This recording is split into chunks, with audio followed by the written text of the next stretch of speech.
À ce stade, les incendies qui ravagent la Gironde atteignent une ampleur exceptionnelle. Des milliers d'hectares ont déjà été parcourus par les flammes et des dizaines de milliers de personnes ont dû être évacuées. S'agissant de l'origine des incendies, il est encore trop tôt pour tirer des conclusions définitives. Les informations actuellement disponibles indiquent que les enquêteurs privilégient, à ce stade, la piste d'un départ de feu accidentel. Celui-ci serait lié à des travaux de débroussaillage effectués à proximité d'une ligne électrique. Il convient toutefois de rappeler qu'il ne s'agit, pour l'heure, que d'une hypothèse d'enquête.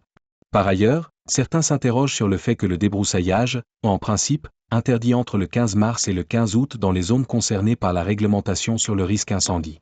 Si cette règle s'appliquait effectivement au lieu des faits, les circonstances précises de ces travaux devront être établies par l'enquête. Et puis il y a un autre problème, c'est la gestion de la forêt. Alors ça, vous avez un très bon article qui est sorti dans l'Opinion il n'y a pas longtemps, le 6 juillet, le titre « Des mesures absurdes face aux incendies, le fiasco de la mauvaise gestion des forêts ». Avec obligation de débroussaillement qui sont respectées que dans moins de 30% des cas, victoire de l'escrologie. On nous dit intervention maintenant de très nombreuses interventions forestières pour l'entretien, pour des éclaircies. Entre le 15 mars et le 15 août, c'est interdit. Au nom de la biodiversité. Ah oui, mais le problème, c'est que c'est justement dans cette période-là qu'il y a le plus de feu. Donc ça serait le plus efficace. Donc on a une forêt de plus en plus mal entretenue, dense, pleine de sous-bois qui facilite la propagation des flammes. Par souvent blocage idéologique. Au nom de l'escrologie, on attaque la vraie écologie. Ce 24 juillet, autour de Bordeaux, vous aviez au même moment 9 départs de feu, comme une attaque coordonnée. Alors bien sûr, il y a ce qu'on entend, il ne faut pas fumer en forêt, jeter votre mégot, pas faire de barbecue, bien sûr, et il ne faut pas le faire, mais attention de ne pas tomber dans le cliché de se limiter à ça. Car il y a aussi des gens beaucoup plus mal intentionnés. Et Dépêche AFP qui ressort en ce moment, l'article est toujours là, qui datait du 6 mars 2024, le titre « Gironde », parce qu'on en parle bien en ce moment pour les feux près de Bordeaux, Gironde, c'est là, 2 points, Engie et Neoen présentent leur projet ambitieux de parc solaire géant, parc de panneaux photovoltaïques, panneaux solaires, made in China, prévoyant de raser 700 hectares de forêt. Alors, je ne dis pas que c'est un lien direct, mais pourquoi pas de vraie enquête sur les incendiaires? 90% des feux sont d'origine humaine, mais c'est pas que des accidents aussi, c'est beaucoup d'incendiaires. Vous avez un rapport du Parlement européen qui datait de février 2008, mais qui reste toujours très vrai, intéressant. Pour une fois que le Parlement européen fait un truc intéressant, il y a ce rapport sur les causes réelles des feux de forêt, les causes notamment liées à l'homme. Et on voit des projets immobiliers dans ce rapport, on voit des projets énergétiques, on vient d'en parler. Ça, c'est un angle mort. Pourquoi la France crame? Et c'est pas que en Gironde, on voit sur l'application Feu de Forêt App, vous voyez des départs de feu coordonnés à peu près au même moment, coordonnés ou pas, mais en tout cas simultanés. Pourquoi la France crame? Ces forêts crament, ces églises crament, Notre-Dame crame, ça crame beaucoup en France depuis quelques années, et on n'investigue pas beaucoup, on n'enquête pas beaucoup. Voilà. Alors face à cela, face aux incendies, les moyens sont honteux. On va aller régler son cas aussi à l'Union européenne dans un instant. Mais d'abord les moyens. La flotte aérienne de la sécurité civile en France. On nous dit officiellement il y a 12 Canadair. Il y a toujours 12 Canadair. Depuis des années, il y a 12 Canadair. On sait que Gabriel Attal, Premier ministre, en avait annulé 2. Mais il y en a 11 opérationnels. Car il y a eu un accident en Corse en mai 2025. Ça va faire maintenant presque 1 an et demi. Le 12e est toujours, pour cette raison, en réparation. Ça fait beaucoup de temps quand même pour une réparation. Il serait temps de s'activer un petit peu du côté des pouvoirs publics. Et encore, sa révélation en direct sur CNews ce 24 juillet de Anthony Chauveau, qui est secrétaire général de UNSA Sapeurs-Pompiers, qui révèle que, je cite, sur les 11 Canadair, seulement 5 peuvent voler, 6 sont immobilisés pour maintenance. Et sur les Dash, seulement 6 sur 8 volent. Ça, c'est la réalité. Il y a ce qui est écrit sur le papier et il y a la réalité sur le terrain, qui est pas du tout la même. Ça, c'est pas beaucoup dit non plus aux Français. C'est honteux. Car, pendant ce temps-là, on a acheté 90 Centaures de la gendarmerie avec mitrailleuse sur le toit, flambant neuf, qu'on envoie surtout contre les paysans dans leurs fermes. Souvenez-vous, en Ariège. On vient de redécider un nouveau chèque français de 17 milliards d'euros pour l'Ukraine. On a versé 600 millions la première tranche le 25 juin dernier. Avec 600 millions, vous achetez 12 Canadair. On estime que tout compris, c'est 50 millions d'euros le Canadair.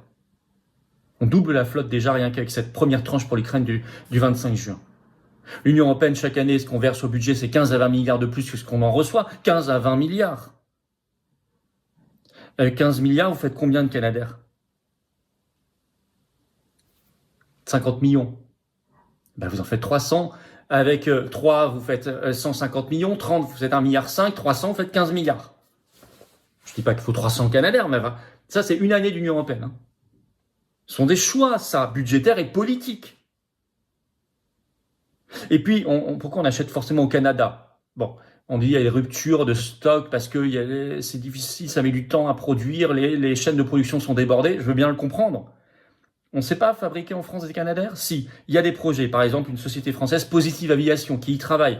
Il serait temps de leur donner un coup de main. Alors on nous dira, oui, mais les règles européennes interdisent les aides d'État, il y a la politique de la concurrence européenne, on s'en fiche. On agit tout de suite.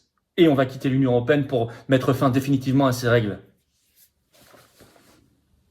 Il y a Positive Aviation, il y a d'autres entreprises françaises qui travaillent actuellement sur des Canadair français.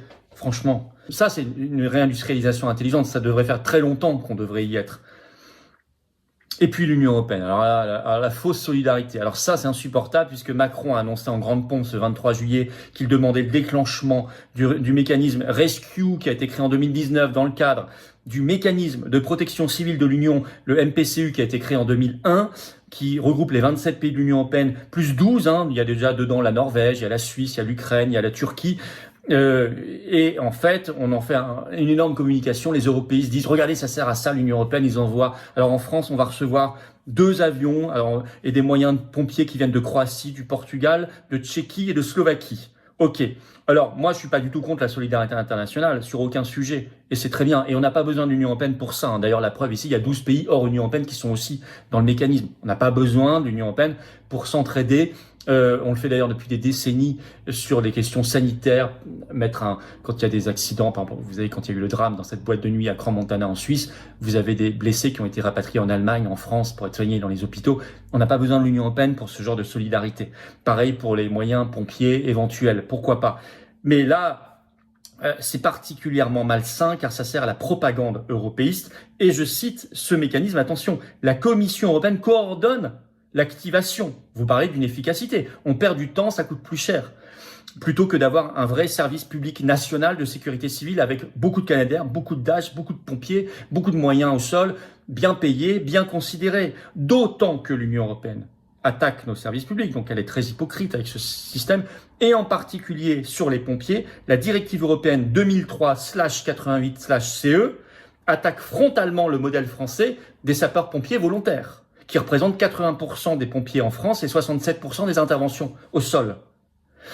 Et récemment, vous avez une décision du Conseil d'État qui interprète cette directive européenne, tout récemment, ça date du 9 juillet dernier, qui applique en partie, mais ça crée, alors qui protège aussi en partie la dérogation du modèle français, mais qui commence à aller dans le sens de cette directive européenne de 2003.